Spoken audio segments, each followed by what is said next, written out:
February in Chicago means everyone's desperate for affordable housing before spring semester starts, which explains how I ended up sharing a 2-bedroom in Logan Square with Natalie.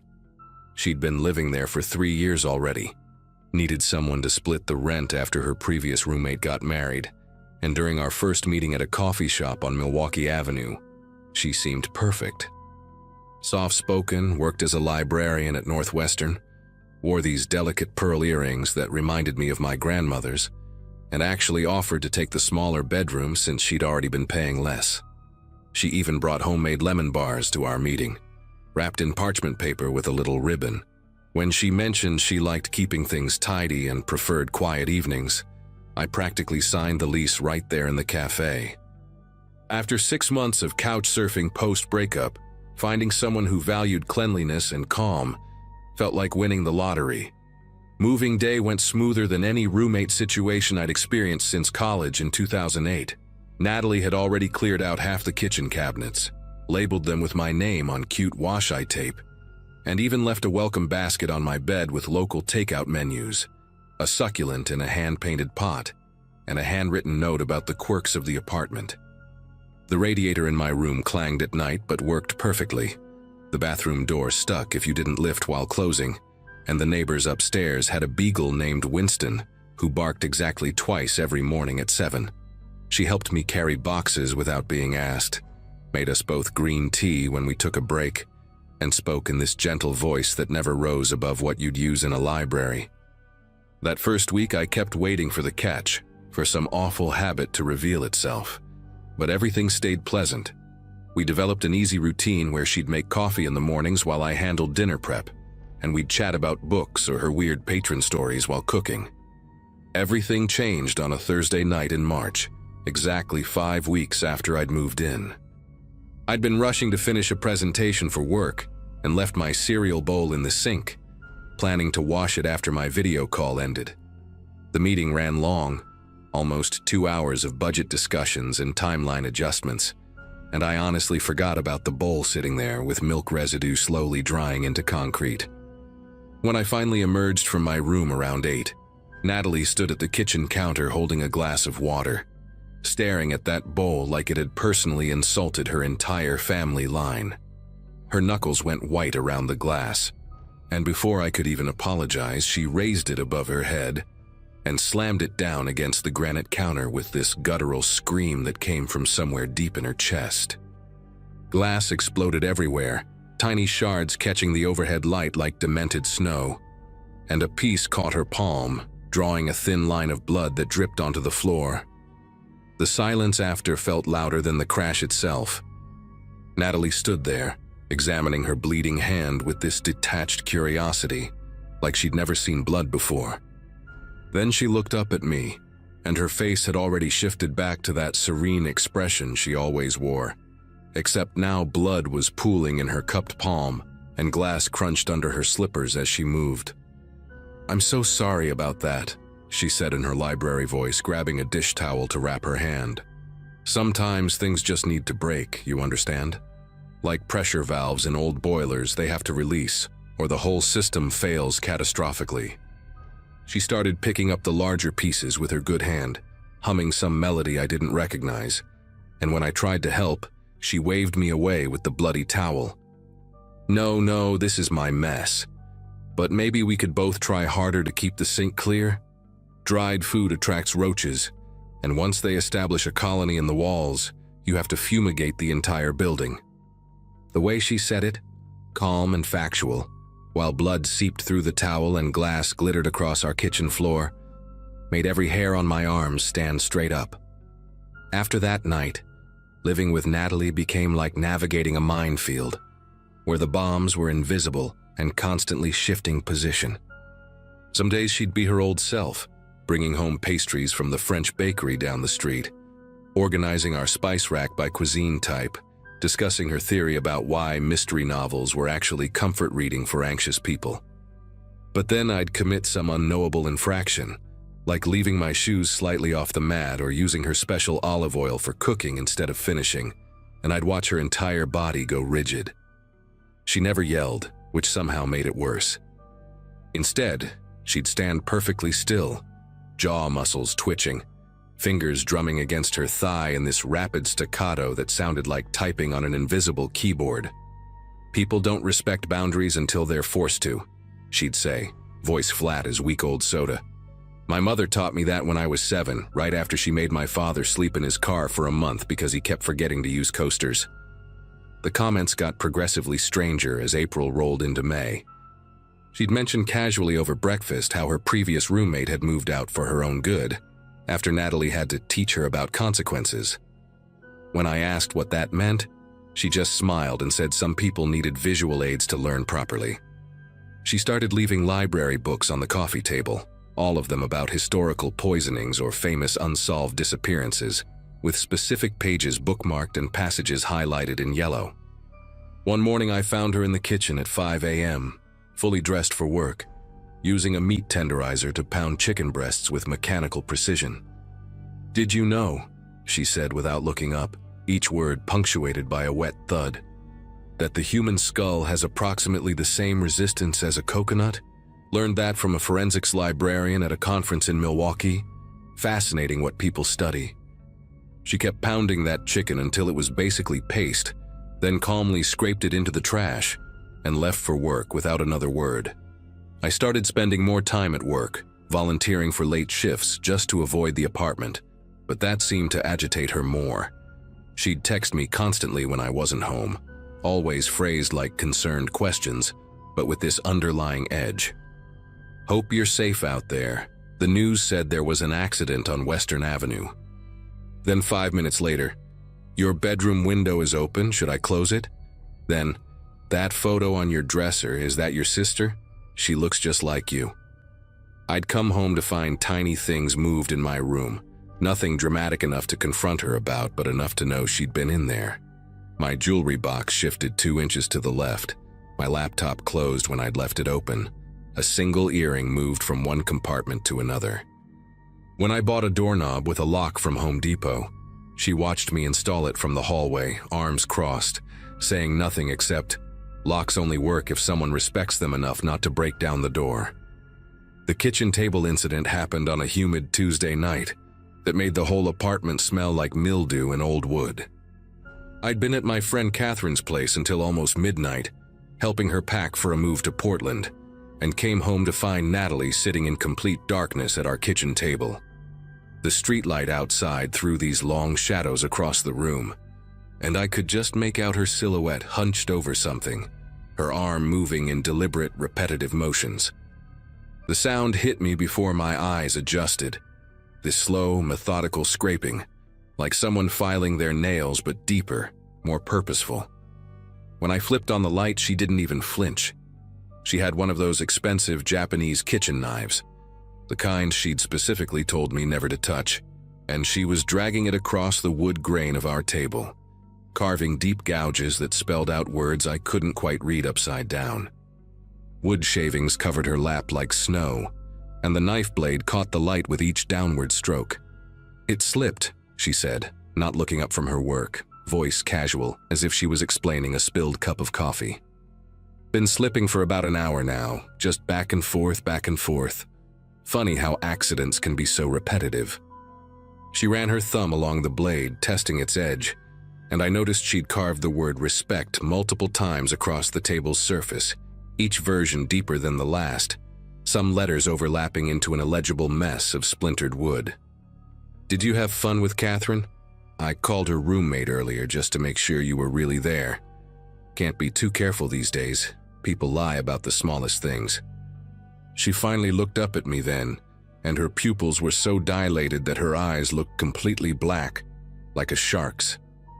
"I made you dinner, by the way. It's in the fridge. Chicken parmesan with that bread you like from the place on Ashland.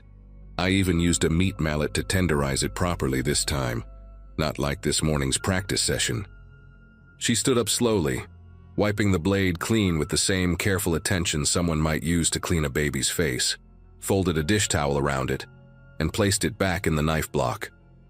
The table looked like a cutting board used by someone who'd never learned proper technique, just wild, angry scores, across what used to be a nice piece of furniture I'd found at an estate sale in Lincoln Park. "I'll sand this down tomorrow," she said, brushing wood shavings from her pajama pants. Make it smooth again. Maybe refinish it with that Danish oil you mentioned liking. Fresh starts are important, don't you think? Like when my last roommate decided to start fresh in a new city after she understood how things needed to be. She walked past me toward her bedroom, stopping just long enough to squeeze my shoulder with fingers that felt too cold for someone who'd been inside all evening. You should eat something before bed. Double-check your lock tonight. The humidity makes these old doors swell. Might not catch properly. That night, I barely slept. Just lay there listening to every creak and pop our old building made, convinced each sound was Natalie testing my doorknob. Around 3 a.m., I heard this persistent scratching, like fingernails dragging across wood, coming from right outside my door. It went on for maybe 20 minutes, stopping whenever I shifted in bed, then starting again once I stayed still. I wanted to call someone, but what would I say? My roommate carved up our table and now she's scratching at my door. They'd think I was having some kind of breakdown. When my alarm went off at 7, I found deep scratches around my door lock, fresh grooves in the paint that exposed raw wood underneath, and what looked like metal shavings on the floor. Natalie was already gone for work, but she'd left a note on the kitchen counter. Noticed your lock seems loose, probably from all that humidity warping. Hardware store on North has better ones, the kind that actually work. Made you coffee, 2 sugars like you prefer. Have a productive day. I moved out that afternoon while she was at work. Didn't even pack properly, just threw everything into garbage bags in my car. Left half my furniture because I couldn't fit it and honestly didn't care. Catherine let me crash at her place until I found a studio in Rogers Park, and I never went back for the security deposit or my last month's rent. About a week later, Natalie sent me a single text with a photo attached. My old bedroom door, completely removed from its hinges and leaning against the hallway wall. The message just said, "Renovating your old room for the next tenant. Amazing what you can see once barriers are removed. By the way, you left your grandmother's necklace in the medicine cabinet. I'm keeping it safe until you understand why respect matters." I blocked her number, changed my locks twice at the new place, and still wake up sometimes thinking I hear that scratching sound, like fingernails looking for a way in.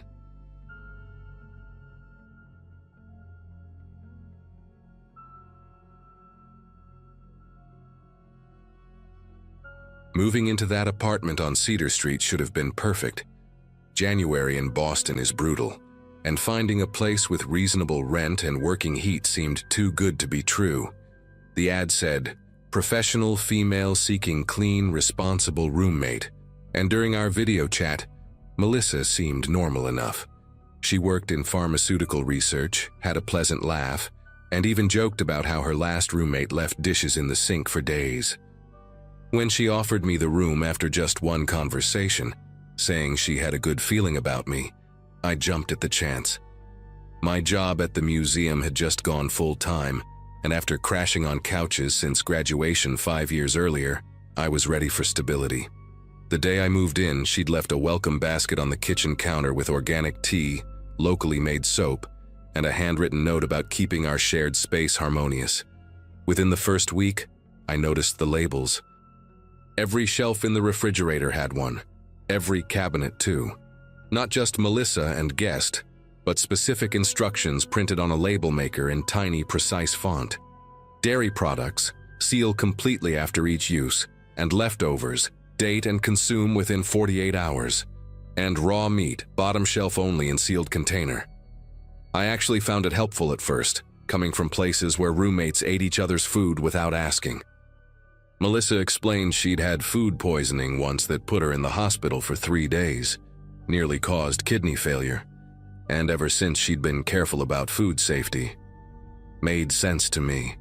She kept a detailed cleaning schedule posted on the fridge with checkboxes for daily, weekly, and monthly tasks, all color-coded by room. She'd already filled in her initials for the next 2 weeks. When I grabbed the pen to add mine to a few slots, she gently took it from my hand and produced an identical pen from a drawer, explaining we each needed our own to prevent cross-contamination of germs. By March, The rules had multiplied like bacteria in a petri dish. Hand washing became mandatory every hour, on the hour. Melissa installed a small chime system in the apartment that would ring, and wherever I was, whatever I was doing, I had to stop and wash.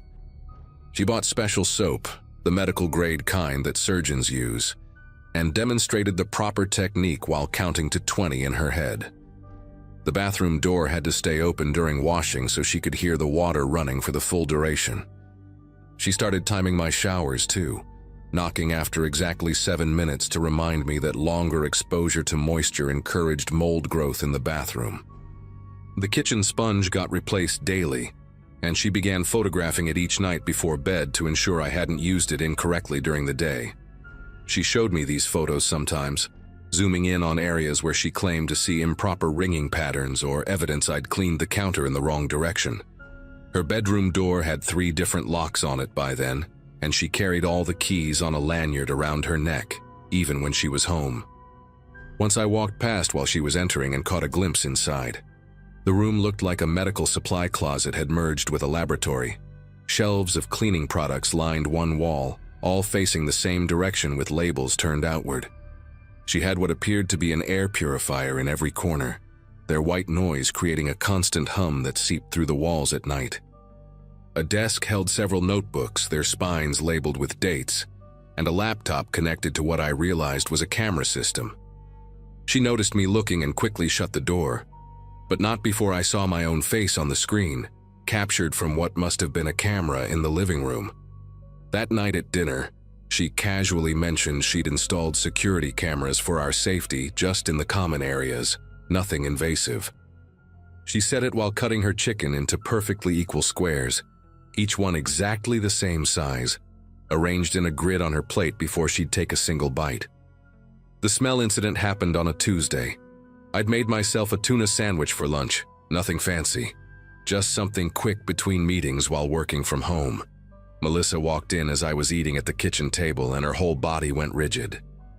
She covered her nose with both hands and backed against the wall like I'd pulled out a weapon.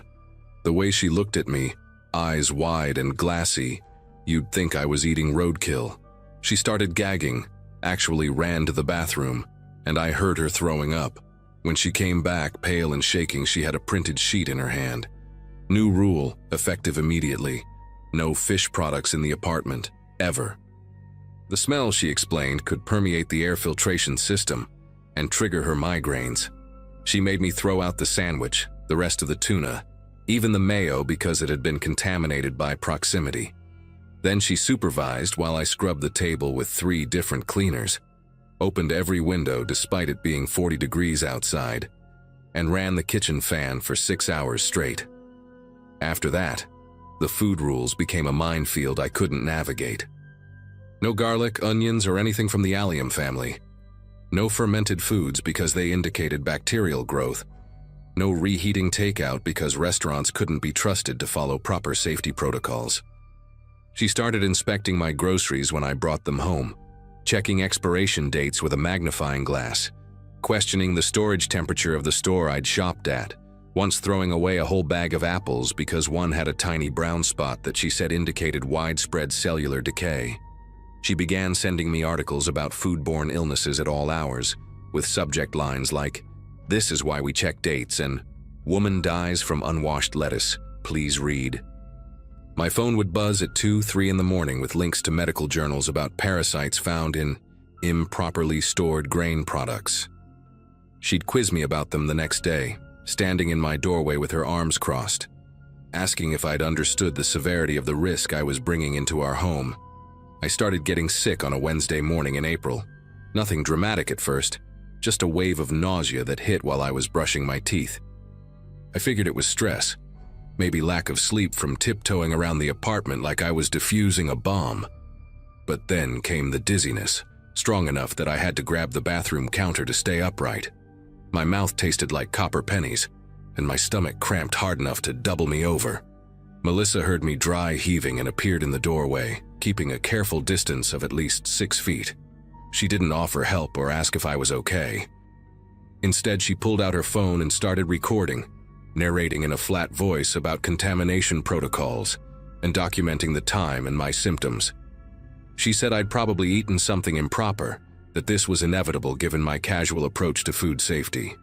While I sat on the bathroom floor, she sprayed disinfectant in the hallway, creating a chemical fog between us. The next morning was worse. I woke up feeling like someone had filled my body with wet sand, everything heavy and wrong. My coffee tasted bitter, almost medicinal, but I forced it down because I needed the caffeine to get through my workday. By noon, the room wouldn't stop spinning, and my keyboard looked like it was melting at the edges of my vision. I managed to send an email to my supervisor saying I needed to log off early, then stumbled to my bed. Through the wall, I could hear Melissa on the phone, her voice carrying that satisfied tone people get when they've been proven right. She was telling someone about my illness, using medical terms I didn't recognize, saying something about incubation periods and symptomatic progression. Later, she slipped a note under my door with a list of everything I'd eaten in the past 72 hours that could have caused this, each item annotated with potential contamination vectors and probability percentages she'd calculated herself. Friday destroyed any doubt I had about what was happening. I'd stopped eating her food completely by then, surviving on sealed protein bars and bottled water I kept in my room. But somehow the sickness got worse.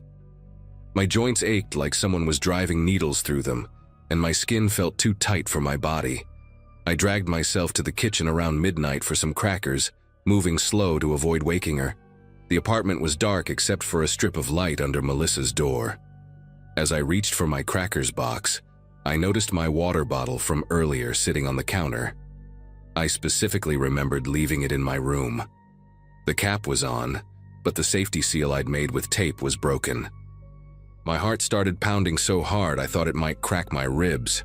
I grabbed the bottle and held it up to the window, using the streetlight to see inside.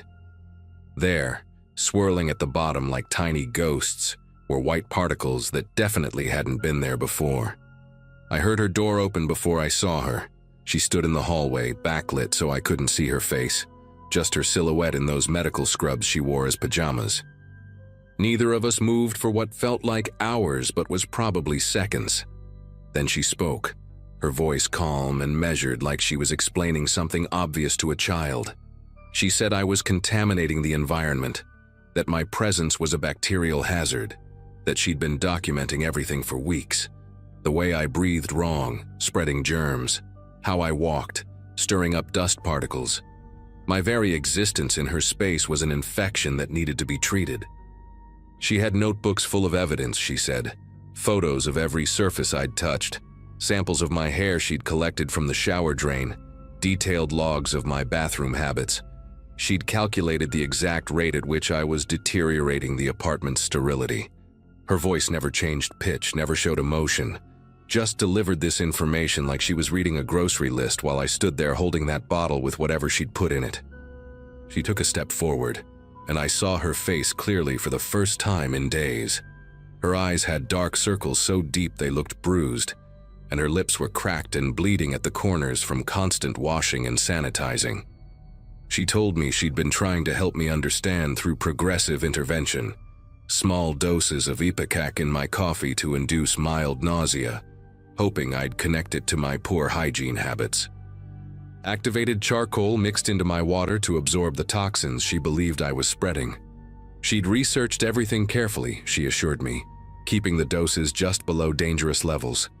She had spreadsheets tracking my reactions, graphs showing the correlation between my symptoms and my contamination incidents. This was for my own good, she explained, and for the good of everyone who had to share air with me.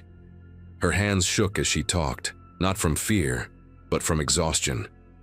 She mentioned she hadn't slept more than 2 hours at a time in weeks, too busy monitoring the apartment's bacterial load and documenting my infractions. I left that night with nothing but my laptop and the clothes I was wearing. Called my cousin from my car, barely able to explain why I needed to crash at his place immediately. The next day, while Melissa was at work, I went back with him and 2 of his friends to get my stuff. We found my room exactly as I'd left it, except for one thing. On my pillow was a printed report, 43 pages thick, titled, Contamination Incident Log, Case Study of Infectious Tenant. Every page contained timestamps, photos, and detailed observations of my daily activities. The last entry was from that morning, noting the time I'd left and calculating how many hours it would take for the apartment's air quality to return to baseline. I took photos of everything and filed a police report. Though they said without proof she'd actually poisoned me, there wasn't much they could do. The toxicology test I took showed traces of ipecac and activated charcoal, just like she'd admitted, but neither substance was illegal to possess. I never pressed charges. Part of me just wanted it over, and part of me genuinely believed she needed help more than punishment. Found out later from the landlord that she'd been evicted 2 months after I left. The neighbors had complained about chemical smells and the sound of multiple air purifiers running 24 hours a day. He said when he finally got inside, she'd covered every surface in plastic sheeting and had been sleeping in what was essentially a homemade clean room she'd built in the living room.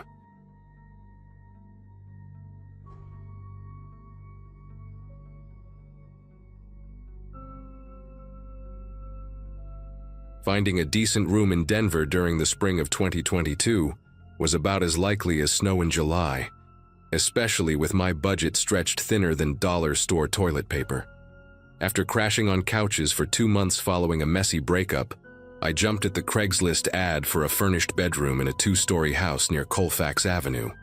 The rent was reasonable, utilities included, and the owner, an older guy named Harold who lived out of state, only asked for first month and a small deposit. When I met my potential roommate Colin during the walkthrough, he seemed like the ideal match. Quiet, clean-cut, worked some kind of night security job that kept him out most evenings. He had this precise way of speaking, measuring each word before letting it out, and his handshake felt practiced, like he'd learned it from a YouTube tutorial. But hell, after dealing with my ex's constant drama and her collection of rescue ferrets that destroyed everything, a boring roommate sounded perfect. Moving in took all of 20 minutes since everything I owned fit in my beat-up Subaru Outback. Colin helped carry my boxes upstairs, mentioning he'd been living there for about 8 months and liked keeping to himself. Fair enough, I thought, since I wasn't looking for a new best friend either. That first week went smooth as butter. We crossed paths maybe twice, usually when I was heading to my morning shift at the warehouse and he was just getting in. He'd give this little nod, keys jingling in his hand, and disappear into his room at the end of the hall. The house had this old-school layout with creaky hardwood floors that announced every footstep, thin walls that let you hear when someone turned on a faucet, and a shared bathroom between our bedrooms. But the place was clean, the Wi-Fi worked, and nobody was screaming about ferrets chewing through electrical cords at 2 in the morning. It wasn't until the second week that I noticed the pattern. Every single night, no matter what, Colin would come home at exactly 3 in the morning. I'm talking exactly, like he had an alarm set to walk through that door at 3:01. The house would be dead quiet, then I'd hear his key in the lock, the front door creaking open, his footsteps on those old stairs. Always the same rhythm, same pace, like he was counting each step. Then came the shower. Within 2 minutes of getting home, I'd hear the bathroom door close and the water start running. Not unusual for someone getting off a late shift, except Colin would stay in there for an hour, sometimes longer. The water would run the entire time, and through those thin walls I could hear him scrubbing, this aggressive, repetitive sound, like he was trying to remove his own skin. The soap dispenser would pump over and over, and there was this other noise, metal on porcelain, that I later figured out was him using a nail brush on his hands. One night I got up to pee around 4:30 and found the bathroom door still closed, steam seeping out from underneath like smoke from a fire. The water was running, but it had changed from the rush of hot water to that hollow sound pipes make when the heater tank is empty. Colin was still in there, still scrubbing, and I could hear him breathing hard, these sharp little gasps between the sound of bristles on skin. I knocked, asked if everything was okay, and the scrubbing stopped immediately. Total silence except for the cold water hitting the tub. Then his voice came through the door, calm and measured like always, saying he'd be done in a minute. When he finally came out 15 minutes later, his hands were raw and pink, the skin around his nails white and puckered like he'd been underwater for hours. He walked past me without making eye contact, leaving wet footprints down the hall, and I noticed his fingernails were so clean they almost looked fake, like those display hands at nail salons. Colin's room was at the end of the hall, past the bathroom, and he kept it locked even when he was home. Not just locked, but deadbolted, with one of those heavy-duty locks you see on storage units. I only noticed because I was helping Harold's handyman fix a leak in the ceiling one afternoon while Colin was out. The guy, Rick, made some joke about Fort Knox while gesturing at Colin's door, then told me Colin had installed that lock himself, drilled right into the door frame without asking permission. Rick had been in there once, months before I moved in, to check the radiator. Said the room was sparse, just a mattress on the floor and boxes stacked against the walls, everything labeled with dates in black marker. But what stuck with him was this metal lockbox, like a small safe, that Colin had tucked behind his dresser. When Rick moved the dresser to get to the radiator, Colin appeared out of nowhere, even though he was supposed to be at work, and practically shoved the furniture back into place. About 3 weeks into living there, I was grabbing my laundry from my room when I heard this crash from Colin's end of the hall. Not like something falling, more like metal hitting wood, followed by dead silence. I called out, asking if he was okay, and got nothing back. His door was closed, that giant lock gleaming in the hallway light. I figured he'd dropped something and didn't want to deal with conversation, which tracked with his whole vibe. But later that night, around midnight, I passed his room on my way to the kitchen and heard him talking on the phone. His voice was different, higher-pitched and nervous, saying something about keeping them separated and rotation schedule, and how he needed at least another month. Then he must have moved closer to the door because I heard him say, clear as day, "Nobody knows. The new roommate doesn't suspect anything." I practically tiptoed back to my room, my heart hammering against my ribs, trying to convince myself I'd misheard or taken it out of context. The next morning was a Saturday, and Colin had actually left the house before noon for once. Said something about picking up supplies for work when he passed me in the kitchen, his freshly scrubbed hands wrapped around a travel mug of coffee. I watched from the window as his gray Toyota Camry pulled away, then found myself standing in the hallway, staring at his door. Curiosity was eating at me, that phone conversation playing on repeat in my head. I told myself I was just going to check if the door was actually locked, maybe peek through the keyhole. But when I grabbed the doorknob and twisted, it turned. The lock was engaged, but the door wasn't fully latched, like Colin had pulled it closed in a hurry without checking. My rational brain screamed at me to walk away, respect his privacy, don't be that roommate. But my hand was already pushing the door open, just enough to see inside. The smell hit me first, this mix of industrial bleach and something metallic underneath, like pennies left in vinegar. The room was exactly how Rick described it, mattress on the floor with military-tight sheets, boxes along every wall labeled with dates going back 8 months. But there were new additions.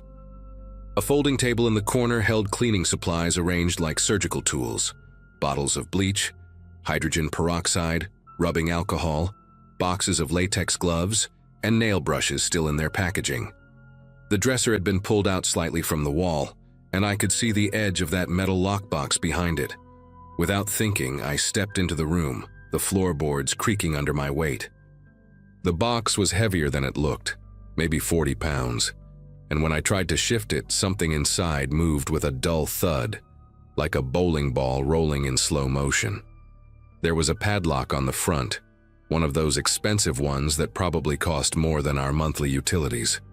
I was reaching for it when I heard a car door slam outside. Panic shot through me like electricity, and I practically dove behind the dresser, shoving the lockbox back into place. The front door opened downstairs, but instead of Colin's measured footsteps, I heard voices. Multiple people laughing about something. Definitely not Colin. Just the neighbors from across the street. My legs felt like jelly as I backed out of the room, pulling the door exactly how I'd found it, making sure that lock was positioned just right. I spent the rest of the day in my room, jumping every time a car passed, convinced Colin would somehow know I'd been in there. When he came home that night at his usual 3 in the morning, I lay in bed listening to his routine. The footsteps, the bathroom door, the endless shower. But this time, after the water stopped, I heard him in the hallway. He stood outside my door for what felt like forever, just breathing. Then his footsteps moved away, his door opened and closed, and I heard the distinct sound of that metal box being dragged across the floor. 2 days later, I was scrolling through my phone during lunch break when a news alert popped up. Police seek information on late-night break-ins in Park Hill area. My thumb hovered over the link, something cold settling in my gut. The article described a series of home invasions over the past 8 months, always between 2 and 4 in the morning. The suspect was described as a white male, approximately 6 feet tall, wearing dark clothing and carrying a black backpack. Security footage from one house showed a grainy figure in a baseball cap, but what made my mouth go dry was the next part. Residents reported missing items weren't valuable, just personal things. Family photos, pieces of jewelry with sentimental value, even old clothes. One woman said her grandmother's wedding ring disappeared, worthless to anyone but her. Another family lost a baby blanket their son had been buried with, taken right from their memorial shadow box. The detective quoted in the article said they were dealing with someone who wasn't motivated by money, which made the crimes harder to predict and solve. I couldn't focus the rest of my shift, the description running through my head on repeat. 6 feet tall, check. Dark clothing, Colin owned nothing but black and gray. The black backpack he carried to his supposed security job every night. The timeline matched perfectly with when he'd moved in. But it was those stolen items that really got me. Personal things with emotional weight. The kind of stuff you'd keep in labeled boxes with dates on them. That night I waited up, sitting in the dark kitchen with a view of the front door. Colin came home at 3:01, same as always, but this time I noticed details I'd missed before. His backpack looked fuller than when he'd left, bulging in odd places like it was stuffed with irregular shapes. There were scratches on his hands I hadn't seen earlier, thin red lines across his knuckles. He noticed me in the kitchen and stopped, both of us frozen in this weird standoff. "Couldn't sleep," I said, trying to sound casual. He nodded, that same mechanical gesture, but his eyes stayed on me longer than usual before he headed upstairs. The shower ran for 2 hours that night. The next evening, I decided to check the laundry room while Colin was supposedly at work. We had one of those old washer-dryer combos in the basement, the kind that takes forever to run a cycle. I hadn't done laundry in a few days, figured I'd throw in a load before bed. But when I opened the washer, it was already full of wet clothes, twisted together like they'd been sitting there for hours. I pulled out a shirt, some designer brand I'd never seen Colin wear, way too small for him anyway. Then came a woman's cardigan with pearl buttons, a kid's soccer jersey with Mason printed on the back, a man's tie with someone's initials embroidered on it. None of it was Colin's, none of it was mine. My brain tried to rationalize it. Maybe he had a side job at a dry cleaner, maybe he was doing laundry for friends, but deep down I knew. These were trophies, someone else's memories that he was washing clean, stripping away the smell and DNA evidence before adding them to those dated boxes in his room. I stuffed everything back in the washer, closed it, and went upstairs to pack my things. I was out of that house within an hour, crashing at a motel until I could find a new place. Called in an anonymous tip to the police the next morning, told them about Colin, the house on Colfax, the clothes in the washer. Never heard if anything came of it, but the break-ins stopped according to the news. Sometimes I still wake up at 3 in the morning, and I swear I can hear that shower running, the sound of someone scrubbing their guilt away, one stolen memory at a time.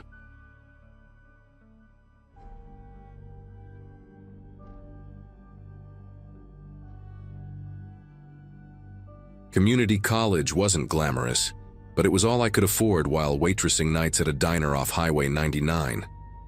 23 and still figuring things out, I'd been crashing on couches since my parents sold the house and moved to Arizona for Dad's health. When I saw the ad for a roommate on the campus bulletin board, neat handwriting offering a furnished room for $350 a month, I almost cried from relief.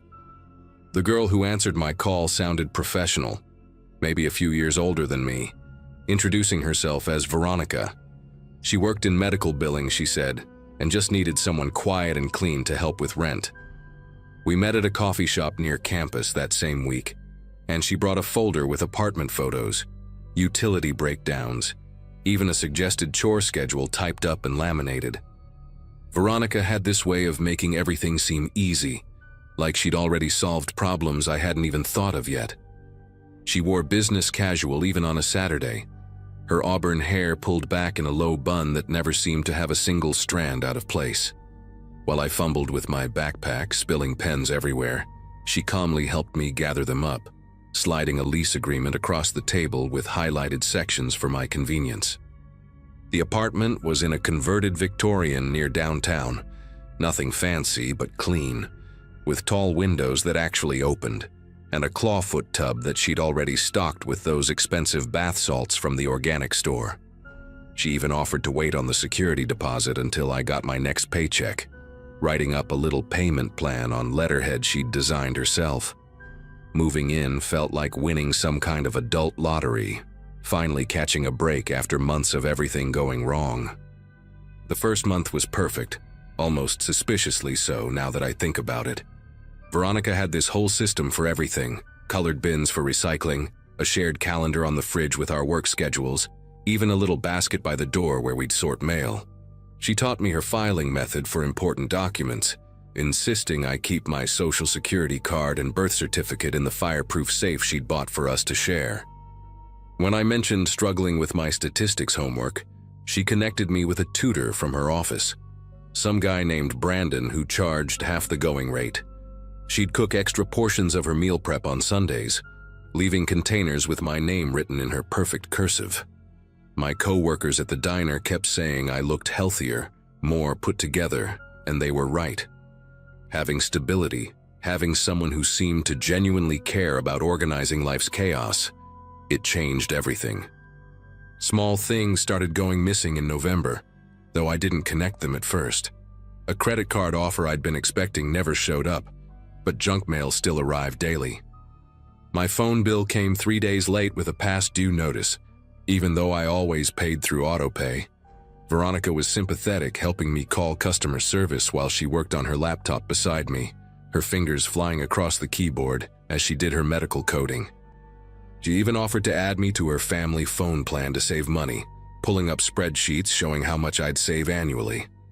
When my student loan statement never arrived, she drove me to the campus financial aid office on her lunch break, waiting in her idling Camry while I sorted things out inside. The lady at the desk seemed confused, said they had updated contact information on file, some address in Nevada I'd never heard of. December brought the first real red flag, though I was too overwhelmed with finals to see it clearly. A collection notice arrived from a credit card company I'd never heard of, claiming I owed $800 on purchases made in October. Veronica found me crying at the kitchen table. The letter crumpled in my fist and immediately went into problem-solving mode. She made chamomile tea while calling the company on speaker, her voice calm and authoritative as she navigated the automated system. They insisted the card was opened online with my information, purchases made at electronics stores 2 towns over. Veronica suggested identity theft, probably someone at the diner who'd gotten hold of my information. Maybe that new busboy who kept asking personal questions. She helped me file a fraud report, sitting beside me at her perfectly organized desk as we went through each step, her hand occasionally squeezing my shoulder when I started shaking from stress. More bills started arriving after Christmas. When I was visiting my parents with money Veronica had lent me for the bus ticket.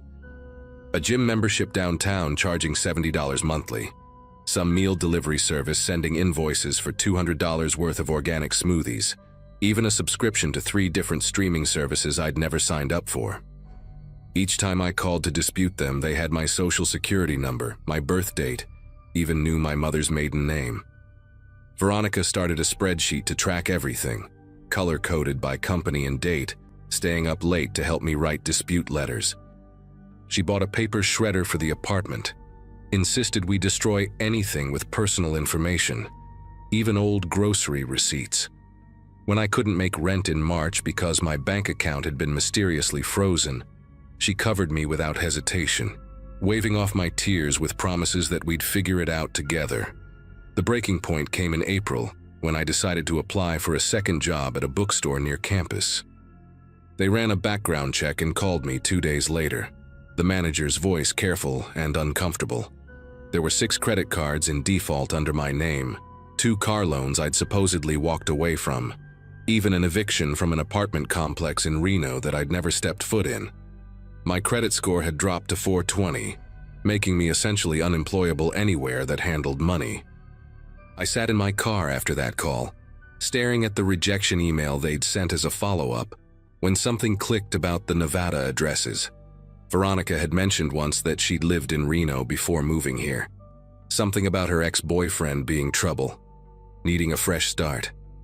The dates lined up too perfectly. All these accounts opened right around when we'd started living together.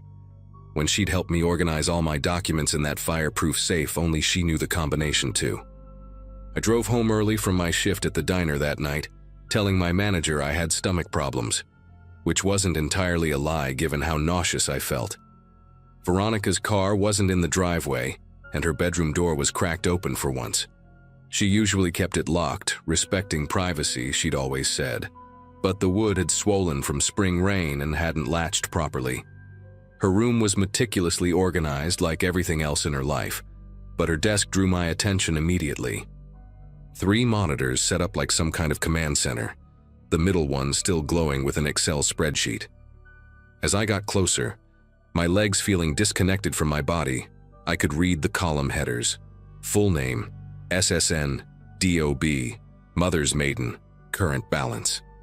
My information was highlighted in yellow, but there were 12 other rows, other names I didn't recognize, each with their own detailed financial breakdown. The desk drawers were locked, but the filing cabinet beside it wasn't, and inside I found folders with my name, each containing photocopies of documents I'd stored in that fireproof safe. My birth certificate, social security card, even the passport I'd gotten for a trip that never happened, all perfectly scanned and organized. Behind my folder were others, some with names crossed out in red ink, dates written beside them that I realized were probably when those people had moved out or discovered what was happening. One folder marked templates contained blank rental applications, credit card forms, and loan documents, all partially filled with different handwriting styles Veronica had apparently been practicing. The bottom drawer had boxes of blank checks from various banks, a card reader like the ones they use at craft fairs, and at least 15 different cell phones, most still in their packaging. My stomach churned when I found a notebook where she'd practiced my signature hundreds of times, getting progressively better until the last page where it was virtually identical to mine. I heard her key in the front door and panicked, my body moving before my brain could catch up. Grabbing my folder and as many others as I could carry, I slipped out through her window onto the fire escape, scraping my palms on the rusty metal. From the alley, I could see her bedroom light turn on, heard her voice calling my name with that same concerned tone she'd used every time she'd pretended to help me. My car was parked on the street, and I drove straight to the police station, the folders sliding across my back seat every time I turned. The desk sergeant looked skeptical at first, probably used to roommate drama, but his expression changed when I spread out the evidence, showing him the spreadsheet I'd managed to photograph with my phone. They sent 2 officers to the apartment immediately, but Veronica was already gone, her room stripped clean except for the furniture that came with the place. The detective assigned to my case, a tired-looking woman named Gonzalez, told me Veronica Walsh wasn't even her real name. The real Veronica Walsh had died in a car accident in Ohio 3 years ago, around the same time my roommate had started her operation. They found at least 30 victims across 4 states, some dating back 5 years, all with the same pattern of helpful roommate or co-worker who slowly destroyed their financial lives. The medical billing company she claimed to work for didn't exist, though she'd created a convincing website and even fake pay stubs.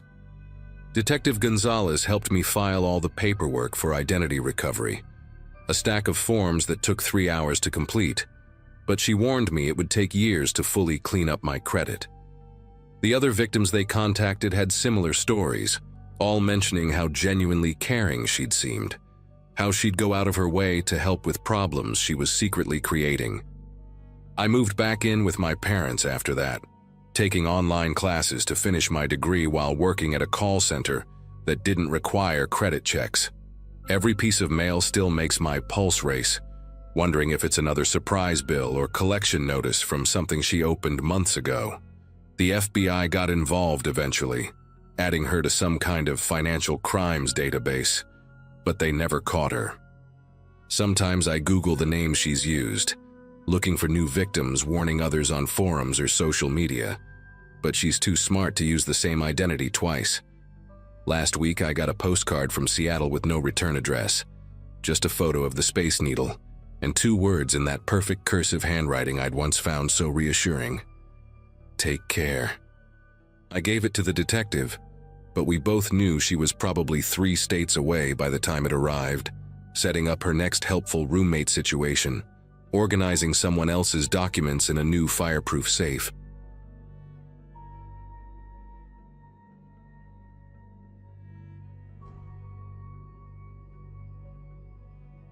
Rent in the city had gotten so ridiculous that I'd started calculating how many meals I could skip to afford a decent place. My lease ended in May 2023, and after 2 months of couch surfing and scrolling through listings that made me question humanity, converted garages, basements that flooded seasonally, rooms where the private entrance meant crawling through a window, I finally found something that didn't make me want to cry. 2-bedroom apartment on Berkshire Road, natural light, functioning appliances, and rent that wouldn't require selling plasma twice a week. The catch was simple. It came with a roommate named Julian who'd already been living there for 8 months. The landlord said he was quiet, reliable, paid his half on time. That sounded ideal.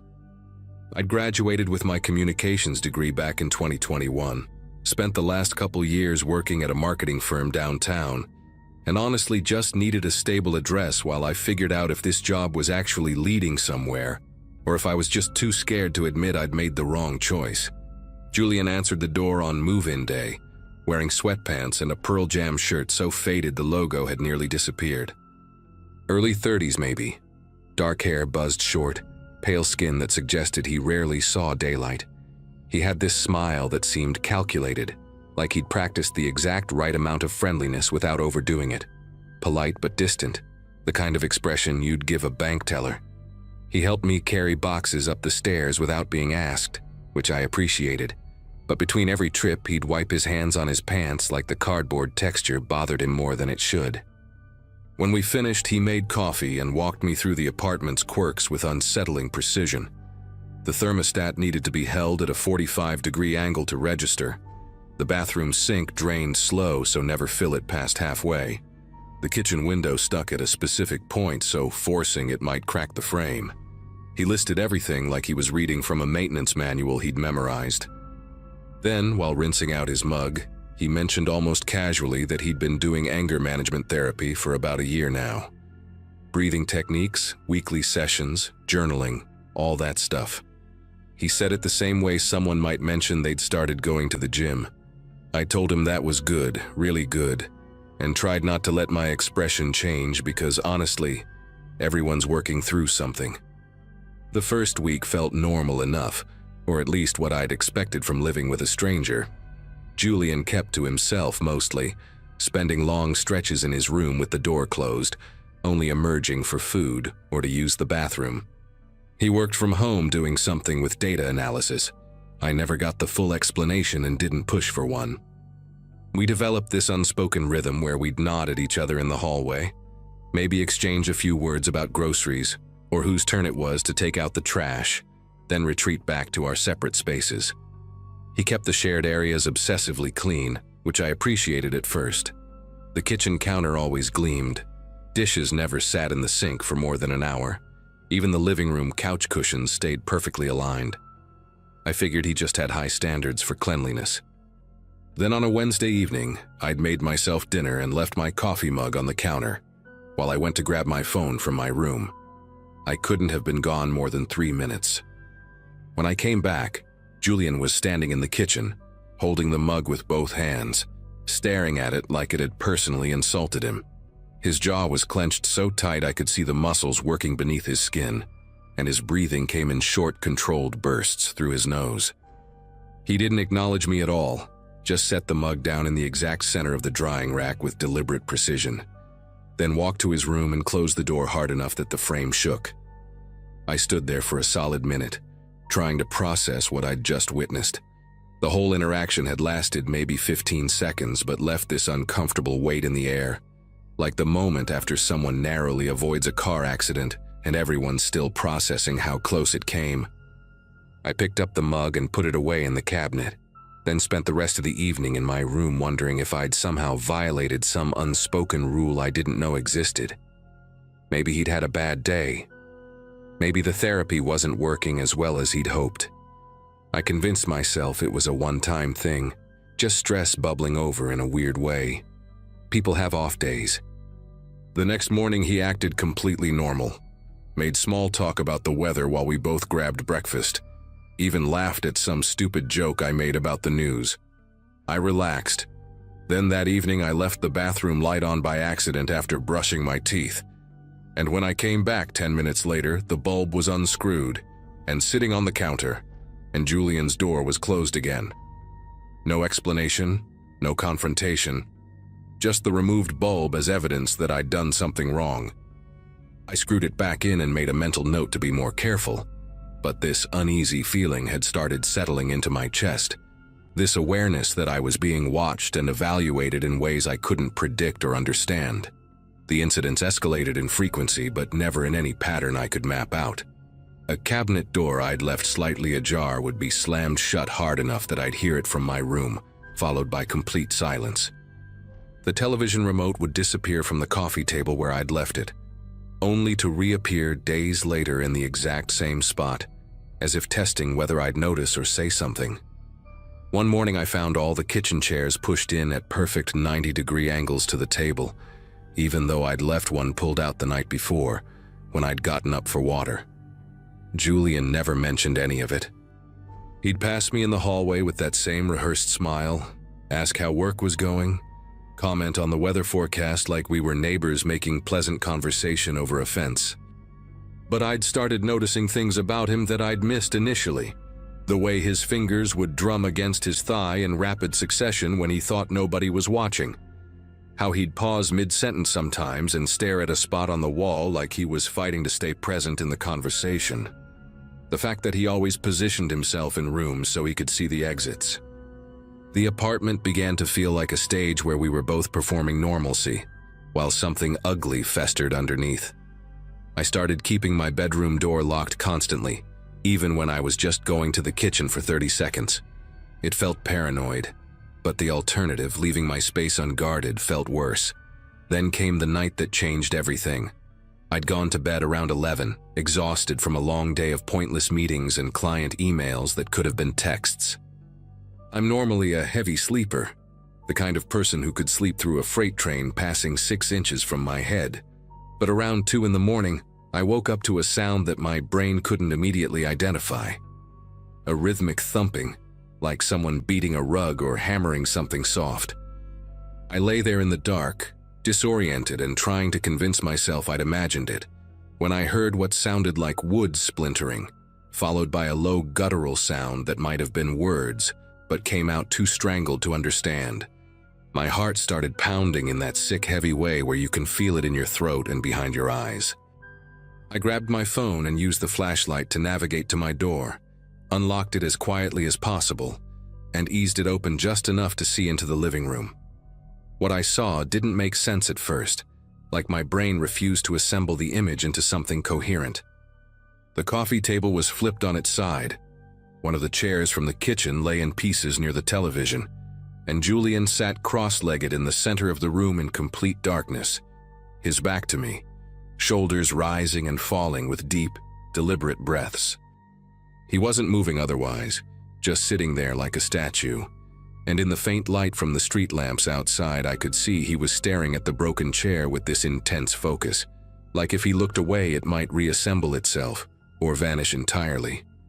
I must have made some sound, a sharp intake of breath, the floor creaking under my weight, something, because his head tilted slightly to the side, not turning to look at me but acknowledging that he knew I was there. My entire body went rigid. Every instinct screamed at me to close the door, lock it, maybe push my dresser against it for good measure, but I couldn't move. We stayed like that for what felt like an hour, but was probably only 20 seconds, this awful suspended moment where I was terrified he'd turn around and equally terrified of what I'd see if he did. Then he spoke, and his voice came out flat and mechanical, stripped of any emotion. "Sometimes it just happens," he said. "I don't remember doing it.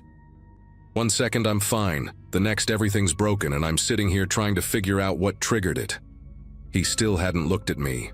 I managed to force words out of my throat, asked if he was okay, if he needed anything, stupid questions born from the desperate human need to fill horrible silence with something. Anything. He shook his head slowly and told me to go back to bed, that he'd clean it up in the morning, that I shouldn't worry about it. The way he said shouldn't worry made it clear that I absolutely should worry, that we both knew this had crossed some line we couldn't uncross. I backed into my room, closed the door, locked it, and spent the rest of the night sitting on my bed with my phone in my hand, debating whether to call someone but having no idea who or what I'd even say. Morning came with aggressive sunlight and the sound of Julian cleaning the living room. I stayed in my room until I heard his door close, then ventured out to find everything restored to perfect order. The table upright, the broken chair gone, even the carpet vacuumed to erase any evidence of debris. If I hadn't seen it myself, I could have convinced myself I'd had some vivid nightmare brought on by stress or bad takeout. But I had seen it, and now I couldn't unsee it, couldn't pretend this was just an eccentric roommate with quirks I needed to tolerate. I started spending more time away from the apartment, taking longer routes home from work, grabbing dinner out instead of cooking, finding excuses to visit friends even on weeknights when I'd normally collapse on the couch with Netflix. Anything to minimize the hours I spent sharing space with someone whose anger existed on a hair trigger I couldn't see or predict. Julian seemed to notice my absence but never commented on it directly. He'd leave passive observations in conversation. "Haven't seen you much lately," or "You're keeping busy these days," delivered in that same flat tone that made every statement feel like an accusation wrapped in fake concern. The apartment had become a minefield where I couldn't identify the mines, where every action or inaction might be the thing that set him off, and the not knowing was almost worse than the outbursts themselves. That's when things inside my room started changing. Small things at first, easy to dismiss as coincidence or my own forgetfulness. A book I'd left on my nightstand would be on my desk when I got home from work. My laptop charger, which I always coiled in a specific way, would be loosely draped across my chair. The framed photo of my family on the dresser got turned to face the wall, and I absolutely know, that I didn't do that because I looked at that photo every morning while getting dressed. I'd locked my door every single time I left, checked it twice, even tested the handle to make sure it caught properly. But locks only work if you're the only one with a key, and Julian had lived here for 8 months before I arrived. The landlord had probably given him a full set when he moved in. The realization hit me like cold water. He'd been coming into my room while I was gone, touching my things, moving them just enough that I'd notice, but not enough that I could prove anything definitively. It was a message, a demonstration of power, a reminder that nowhere in this apartment was actually mine. I started taking photos of my room before I left each day, documenting exactly where I'd placed everything, building evidence even though I had no idea what I'd do with it. My desk lamp unplugged itself. My closet door that I always kept closed would be hanging open. One afternoon I came home to find every drawer in my dresser pulled out exactly 3 inches, a perfect uniform gap that couldn't have happened naturally. The note appeared on a Tuesday evening in late June. I'd gotten home around 7, unlocked my door, and immediately noticed the small folded piece of paper on the floor just inside the threshold, like it had been slipped underneath while I was gone. My hands felt numb as I picked it up. Regular printer paper, the kind we had stacked near the living room desk, folded into a precise rectangle with corners that lined up perfectly. I unfolded it and found 3 words written in the center in neat, mechanical handwriting. "You push limits." That was it. No signature, no explanation, no context, just those 3 words that could mean absolutely anything or nothing depending on how paranoid I wanted to be. Except I knew exactly what it meant. It meant he'd been cataloging every minor deviation from his invisible rules. The times I'd forgotten to push my chair in all the way. The morning I'd left the shower curtain bunched instead of spread evenly. The coffee grounds I'd accidentally spilled near the trash can and thought I'd cleaned up completely. It meant he'd been keeping score, and I'd crossed some threshold that existed only in his head, some arbitrary line that now put me in danger I couldn't measure or escape. I stood there holding that note, and realized with absolute clarity that I couldn't stay here. Couldn't keep playing this game where the rules changed constantly, and the penalties for breaking them kept escalating towards something I didn't want to imagine. I called my friend Travis that night and asked if I could crash at his place for a while.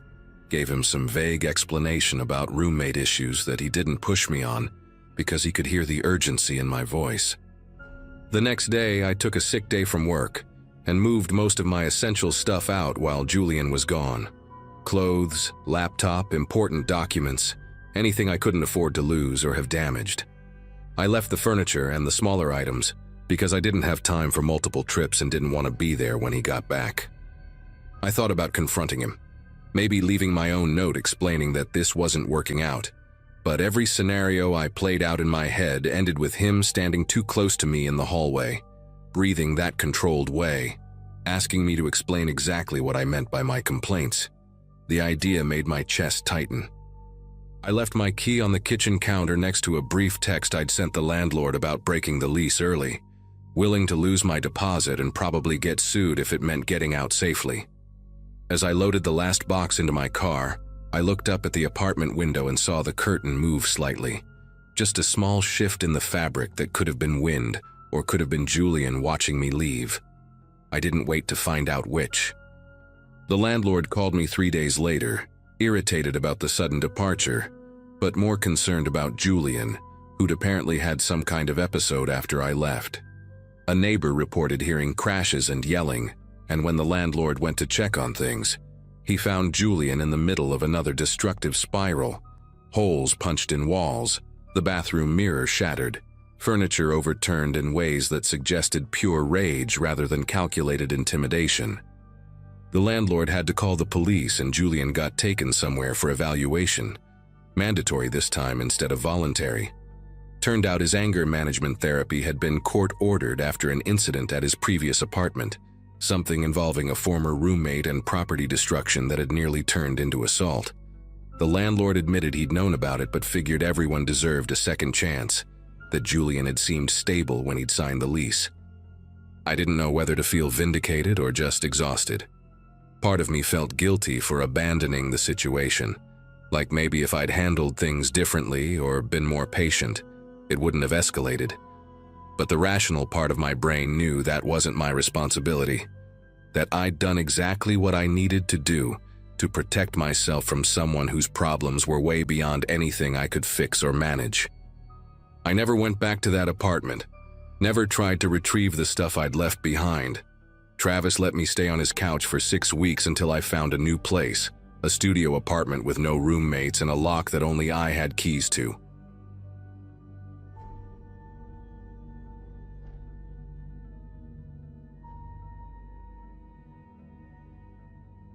The listing popped up on my phone during a lunch break at the hospital where I had just started orientation. Affordable 2-bedroom near campus, roommate already living there, move in whenever. I was crashing on my friend's couch at the time and getting desperate for my own space, especially with 12-hour night shifts about to start. The current tenant, Vincent, responded within minutes. His texts were friendly, professional, mentioned he worked in IT support and traveled sometimes for conferences. We arranged to meet that Friday evening in late June 2023. When I pulled up, he was already outside waiting, dressed in a polo shirt with some tech company logo and khaki pants. He looked exactly like every IT guy I had ever met at the hospital, non-threatening, kind of awkward, eager to be helpful. The apartment was clean, the neighborhood felt safe, and Vincent kept reassuring me that the building was quiet and secure. I told him about my nursing schedule, the night shifts, and he said that actually worked perfectly since he was usually awake late anyway working on projects. I signed the papers that same evening. I moved my stuff in on a Saturday, and Vincent was there the whole time, practically jumping to help carry boxes up the stairs. He kept talking about improvements he wanted to make to the place, how he liked keeping things updated and efficient.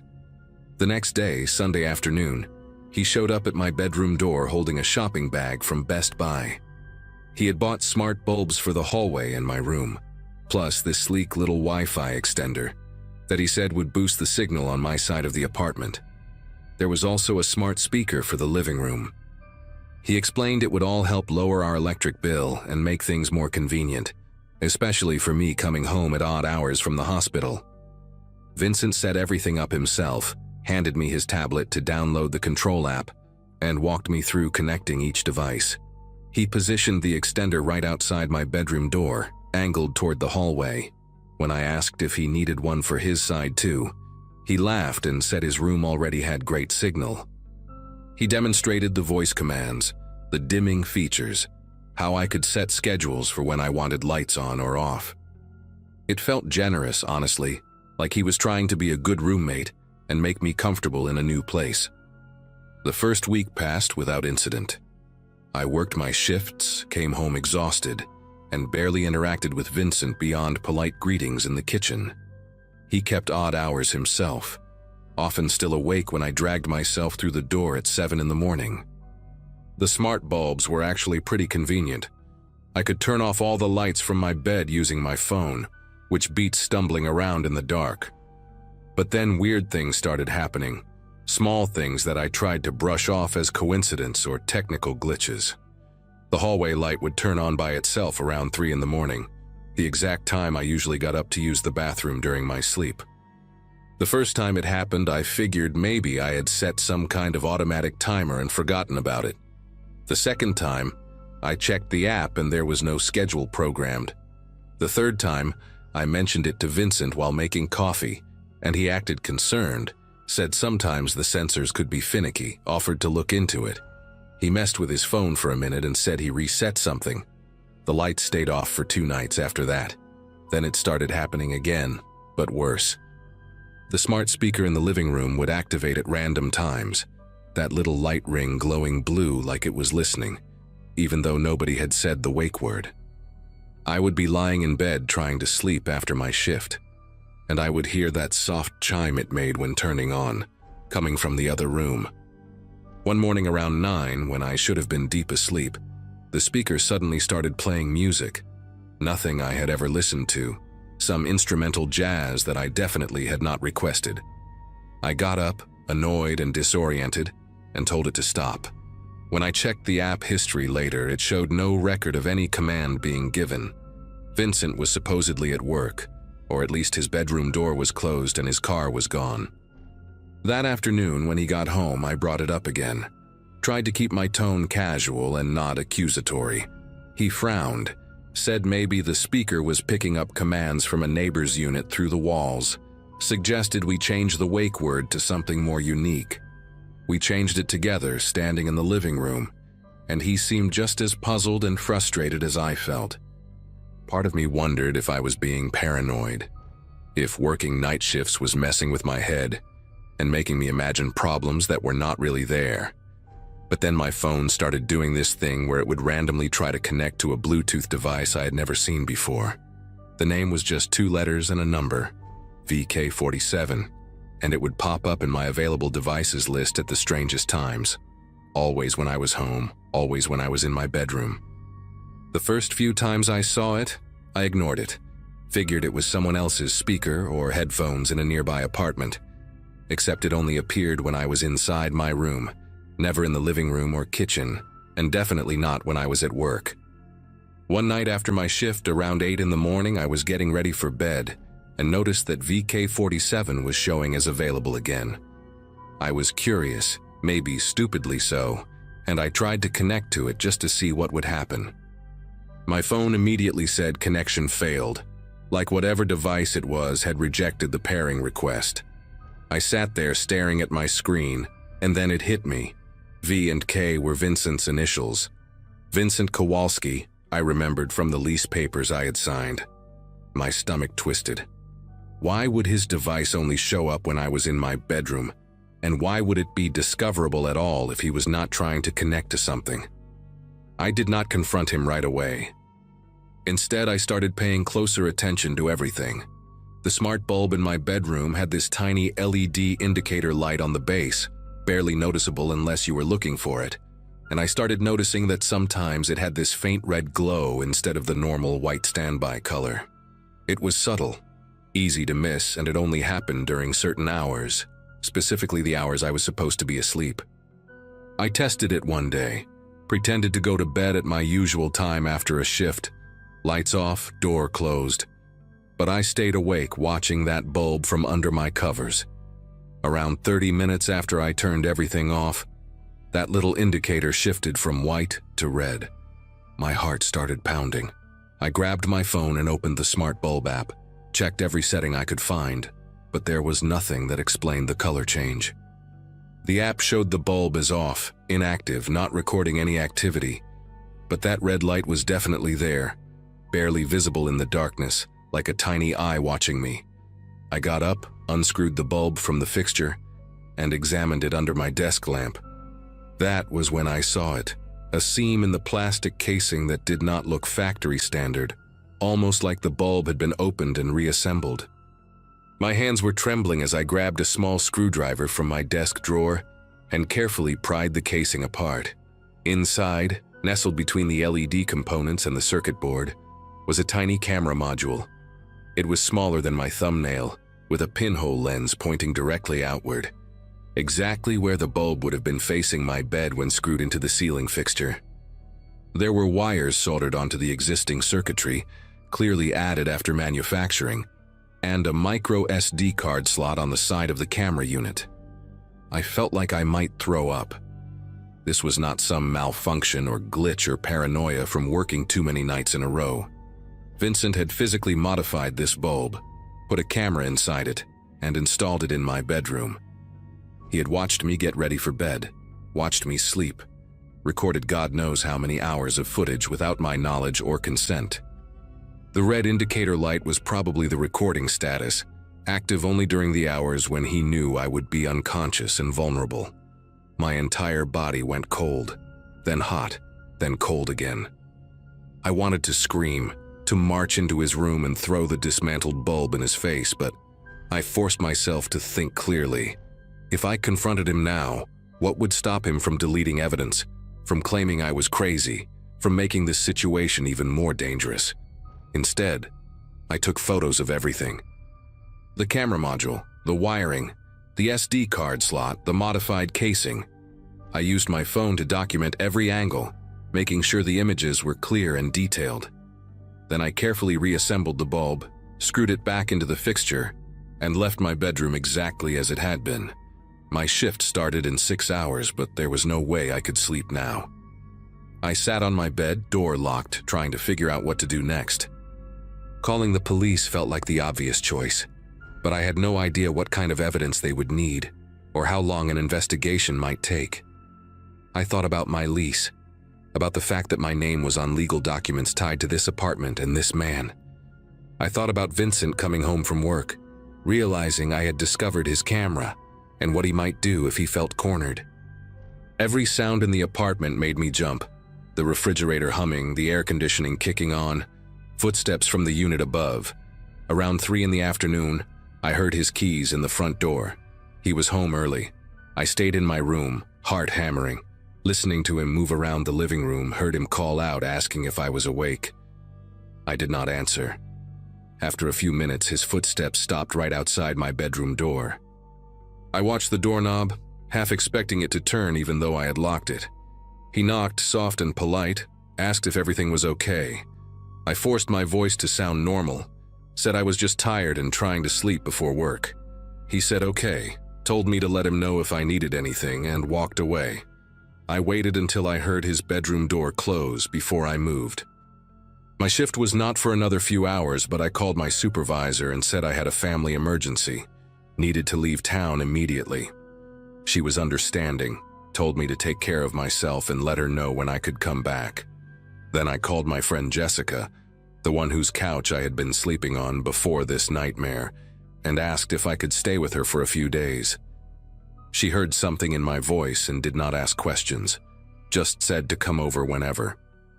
I packed a bag as quietly as possible, just essentials and my laptop, and then I sat down and drafted an email to the apartment management company. I attached all the photos of the camera, explained the situation in detail, said I felt unsafe and needed to terminate my lease immediately due to the illegal surveillance. I copied a tenant rights organization on the email and sent it from my phone. Then I texted Vincent, kept it simple and cold, said something came up with my family and I had to leave for a while, would be back for my stuff later. I did not wait for his response. I grabbed my bag, unlocked my door as quietly as I could, and walked straight out of that apartment without looking back. Jessica's place was across town, and the entire drive I kept checking my rearview mirror, half convinced Vincent would somehow follow me. When I finally got there and told her everything, she wanted to call the cops immediately, but I explained that I had already contacted the management company and wanted to see how they handled it first. That night, I got a response from the property manager. They were horrified, apologetic, said they were launching an immediate investigation and would be entering the unit the next day with police present to document everything. They assured me I would not be held responsible for breaking the lease and offered to help me retrieve my belongings with an escort. Vincent sent me several texts that evening, first asking if everything was okay with my family, then asking when I would be back, then getting more insistent saying we needed to talk about the apartment and some issues with the Wi-Fi. I did not respond to any of them. The next afternoon, the property manager called me. They had entered the unit with 2 police officers and found exactly what I had described.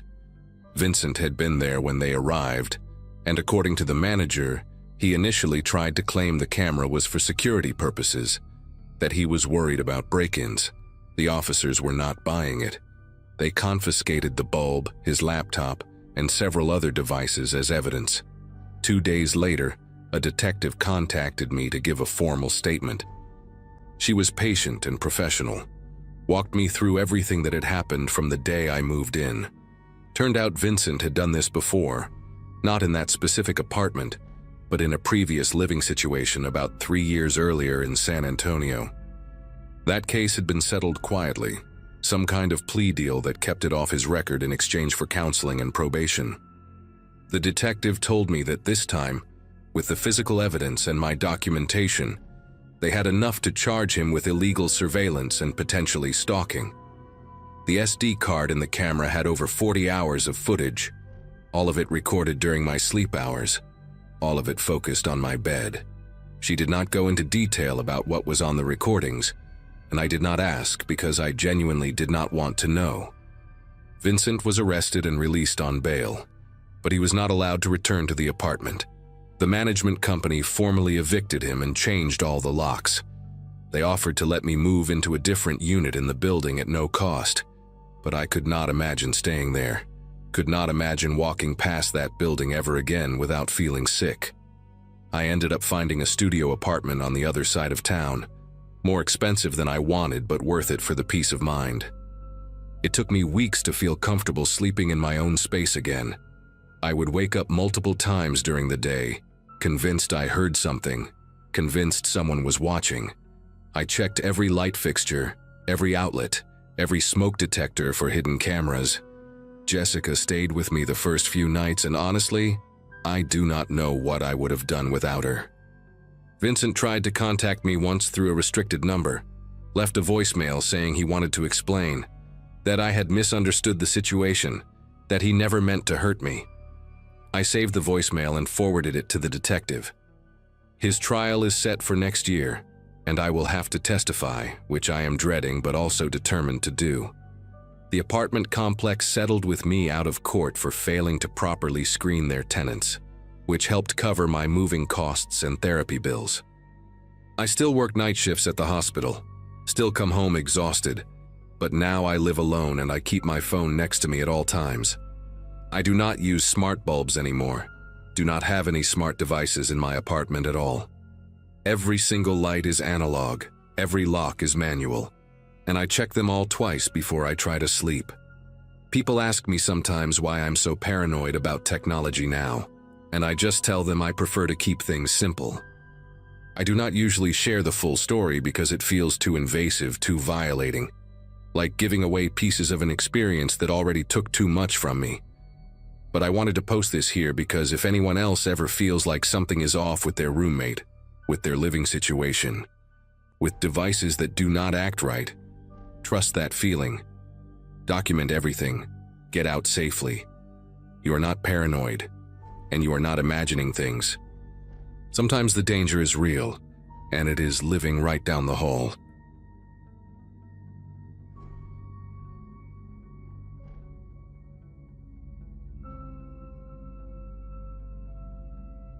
I moved into that condo during a time when my life felt strangely quiet, the kind of stretch where you're juggling work, bills, and a vague hope that things will eventually feel stable again. The place had 2 bedrooms, a small shared kitchen, and a long balcony that wrapped across both rooms. The leasing agent told me the current tenant, a woman named Erin, preferred to keep to herself and barely interacted with anyone. That honestly sounded perfect to me. I wasn't looking for a new best friend, just peace. On my first day there, she greeted me with a brief nod. Not rude, just distant. Almost like she was listening to something I couldn't hear. Her room stayed dim, the curtains always drawn, and she kept her door slightly cracked but never fully open. I took it as her way of signaling boundaries, and I respected that. For the first couple of days, everything seemed normal enough. Things started to feel strange about a week in, though not in a way that immediately set off alarms. I'd come home from work and notice my yogurt missing, or a half-eaten granola bar inside the box I hadn't touched yet. I'm not messy, so when containers were put back in the wrong spot or a jar had fingerprint smudges I didn't leave, it stood out. I chalked it up to misremembering because I didn't want to confront a roommate over something small, but the pattern kept repeating. Even the toothpaste I'd just bought seemed to get lighter each morning. At first I wondered if Erin simply didn't realize she was using my stuff, but the thought felt too convenient. Every time I tried knocking on her door to talk, she answered in this soft, quiet voice, as if she were standing far from the door, telling me she preferred keeping routines separate. The nights were the part that slowly started messing with my head. I'd lie in bed around midnight and hear footsteps moving across the living room. Slow, deliberate steps, not the kind of pacing you hear when someone's restless. The weird part was always the same. Erin's bedroom light stayed completely dark. There was no glow, no flicker of a phone screen, no shadow passing under her door. I'd listen as the steps moved from the kitchen toward the hallway, then stop for a moment near my door, like someone was standing there deciding whether to knock. Sometimes I'd hear the faintest sound, almost like breathing drawing in sharply, then nothing. Silence, thick and immediate. When I'd check the next morning, the apartment would look untouched, like the night hadn't happened. The balcony became a place I avoided without even realizing it. Both bedrooms had sliding doors that opened onto the same long stretch of concrete railing, with only a thin divider between our sides. I kept my curtains closed most nights because I didn't like seeing my own reflection in the glass, but occasionally I'd catch a glimpse of movement outside when I walked past. It wasn't clear enough to identify, just a shift, like fabric catching a breeze. One evening after hearing the footsteps again, I noticed that my sliding door lock wasn't sitting flush like it usually did. It was slightly tilted, almost as if someone had pushed it up just enough for it to reset in a different position. I remember staring at it, telling myself it must have gotten loose somehow, but the thought didn't stick. Something wasn't adding up, and I could feel it settling into my chest in a way that wouldn't let me shrug it off anymore. The turning point came late one evening after a long shift at work. I got home around 10, and the condo felt unusually warm and still, like the air hadn't moved in hours. Erin's door was closed, no light seeping from the bottom, and the place looked exactly the way I'd left it. I tossed my bag onto my bed and went to shower, letting the hot water clear my head. When I came back into my room, the faint scent of citrus hit me, the kind from my cleaning spray that I hadn't used in days. My desk chair, which I always tuck in, was pushed back just enough to look wrong. I stood there for a full minute, trying to decide if I was imagining it, or if someone had actually been in my room while I was gone. The idea felt too intimate, too specific to be a misunderstanding, and it stayed with me the rest of the night. Around midnight, I heard the footsteps again, but this time they didn't move through the apartment. They came from outside, slow shuffling against the balcony floor, a rhythm too controlled to be the wind. I sat up in bed holding my breath so I could catch the faintest details. Something brushed the railing, a light scrape, followed by a soft thump, like someone leaning their weight against the divider between our rooms. I stared at the curtains, waiting for a shadow or a sign of movement, but the fabric stayed still.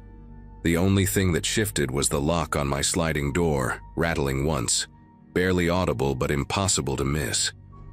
My heartbeat picked up in that uncomfortable pulsing way that makes your jaw clench. I knew in my gut the noise wasn't part of some harmless coincidence. I thought about waking Erin, but every interaction with her had been so strangely muted that the idea didn't sit right. She kept to herself in a way that felt less like shyness, and more like she was hiding in plain sight. Earlier that week, I'd knocked to ask if she wanted me to cover part of the electric bill, and she answered from behind the door as if she didn't want me to see how close she was standing. Her voice always held this flat tone, steady and oddly practiced, like she was trying not to reveal anything real about herself. The memory replayed in my head as I listened to the balcony noises grow quieter. I waited, tense and alert, until the sounds faded completely, leaving the night feeling too empty, too staged. Once the quiet settled, I decided I couldn't go another minute without checking the balcony for myself. Every instinct told me not to open that sliding door, but the need to confirm what I suspected outweighed the fear. I pulled back the curtain slowly, just enough to peek through. The balcony was empty, but something about the scene felt wrong. Items out of place, small details that betrayed recent activity. The outdoor chair near the corner had been shifted toward my side, and the doormat I kept perfectly aligned with the frame had been nudged slightly sideways. It wasn't much, but it was enough to make my pulse throb in my ears. Someone had been out there, and they'd been close enough to touch the glass without me knowing. I stepped onto the balcony with my phone flashlight pointed downward, trying not to draw attention in case anyone was still nearby. The concrete felt cool under my feet, and the night air carried this faint metallic smell, like rain that never actually arrived. As I inched toward the divider, something caught my eye. Tiny scratch marks right near the bottom corner of my sliding door. They weren't random scuffs from moving furniture. They were straight, deliberate lines like someone had been working at the lock with something thin. When I crouched down to look closer, I found a small piece of black rubber wedged beside the frame, the kind that looked like it belonged to the sole of a shoe. That was the moment everything clicked. Erin wasn't just quiet. She had been entering my room when I wasn't home. My mind raced through every odd detail I had brushed aside. The missing food, the rearranged items, the night footsteps. None of it felt harmless anymore. I backed away from the door, trying to keep my breathing steady as I re-entered my room. I locked the sliding door firmly, then rechecked the front door just to be sure. Part of me wanted to confront her right then, knock on her door and demand answers. But instincts told me that direct confrontation in the middle of the night wasn't a good idea. If she had been sneaking into my room for who knows how long, there was no telling how she'd respond if cornered. I texted a friend to let them know something seriously strange was going on, more for the comfort of knowing someone else was aware than anything else. Sleep didn't come. I lay awake listening to every sound, every creak, waiting for the slightest hint that she might try the balcony door again. The hours dragged until the sky finally started to lighten. Once the sun was fully up, I grabbed my bag, documents, and a handful of essentials. When I passed Erin's door on the way out, I noticed a thin line of light glowing from underneath it for the first time since I moved in. It flickered faintly, like she was pacing just out of view. That was enough to make me walk faster. I called the condo management from the parking lot and explained everything in blunt, nervous bursts. They told me to meet them with the police so they could legally access the unit and speak with her. When the officers arrived and entered the condo with management, Erin didn't answer her door. They had to unlock it with a master key. What they found wasn't violent or dramatic, just unsettling. Her room was almost completely empty, except for a mattress on the floor and a stack of notebooks lined neatly against the wall. No decorations, no clothes hung up, no signs of a normal routine. The sliding door to the balcony on her side had the same scratch marks as mine, only deeper, like she'd practiced on her own door first. The police questioned her when they located her later that afternoon, but she didn't give any explanations. She just said she liked access, whatever that meant. I moved out that same day, and to this day I still think about those nights, wondering how many times she walked into my room without me ever knowing.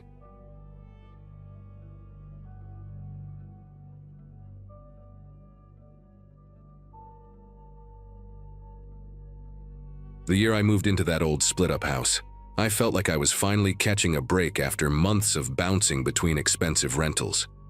The place sat on a quiet street with tall maples leaning over the sidewalk and the kind of front porch that creaked even when no one stepped on it. The owner, a soft-spoken older man named Gerald, showed me the room upstairs and made a point of saying the basement belonged to a relative who worked nights. He said it so casually that I didn't think twice about it at the time. My days back then were filled with long shifts at a cafe, and I just wanted somewhere cheap where I could sleep without thinking too hard. That first week felt surprisingly peaceful. I'd come home late, drop my backpack on the old chair by the window and listen to the ambient hum of the house settling. It was the kind of building where every small noise had an echo. Pipes clicking, wood expanding, the wind nudging the gutters. But occasionally, especially near midnight, I'd hear something that didn't match the rhythm of an aging house. A soft step on the basement stairs or the faint rustle of someone shifting their weight just behind the door at the landing. The first time it happened, I paused halfway through brushing my teeth, unsure if I'd imagined it. I tried brushing it off as the mysterious night shift relative coming or going. Still, what bothered me was how I never once heard the basement door open or close. The movement always felt like it came from deeper inside, as if someone was pacing slowly up and down the steps but never committing to climbing all the way up. Sometimes a shape would flicker across the stairwell wall when I walked past, like someone had just repositioned themselves in the dim light below. I'd lean over the railing, expecting to hear a voice or at least see a glimpse of someone heading down, but it always rounded back to silence. A couple weeks in, the house started giving me more reasons to pay attention. My grocery bags came a little lighter than I remembered packing them, and delivery orders never arrived, even though the app insisted they had. At first, I chalked it up to drivers leaving food at the wrong house. But then packages disappeared from the porch. Small things I'd ordered online, nothing special, but enough to make me second-guess myself.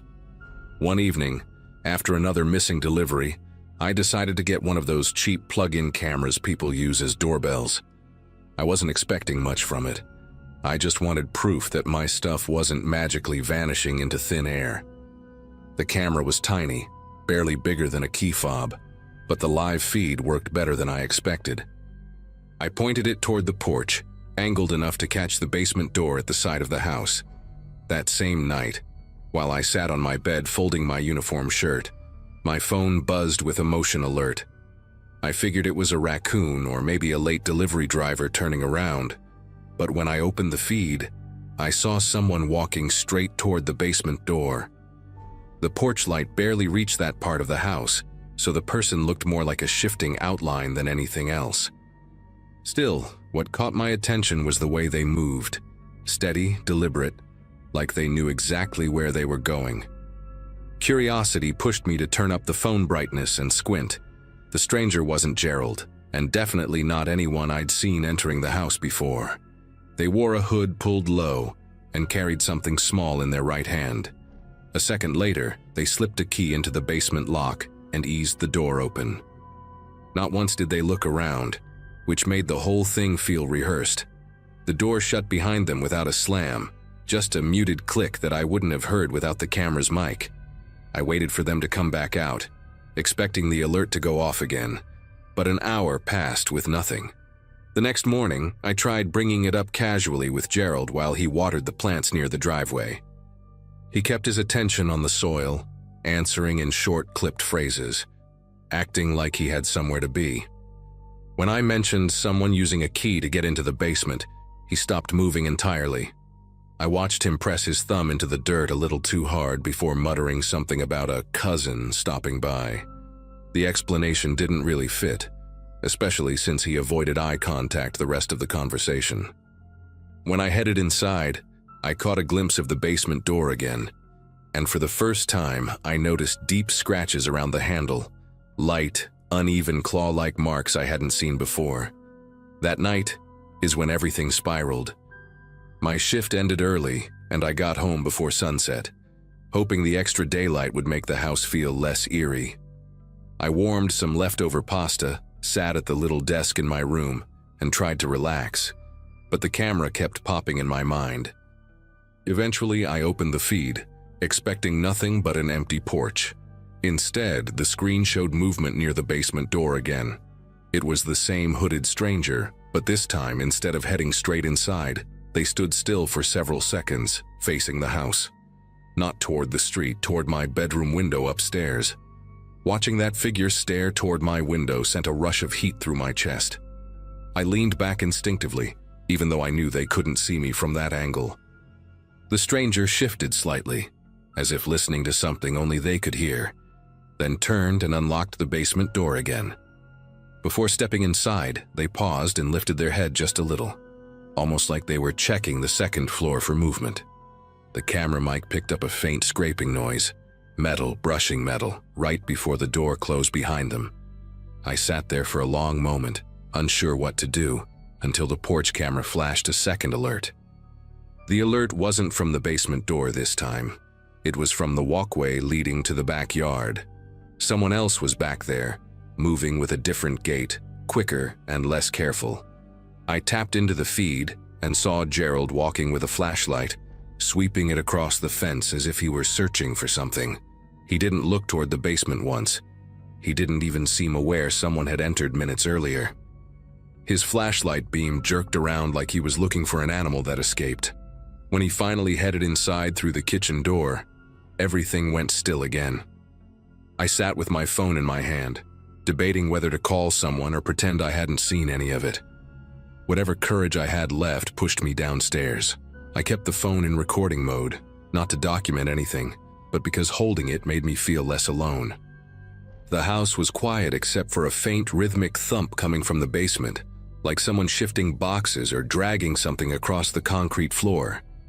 When I reached the landing, the air had a heavy, earthy smell, mixed with something metallic that clung unpleasantly in the back of my throat.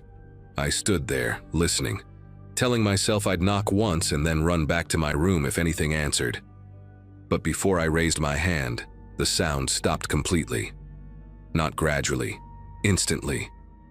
As if whoever was down there had been listening for me the entire time. That was enough.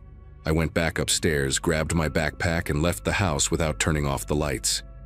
I stayed at a friend's place that night and returned the next morning with her and her brother so I wouldn't have to enter alone.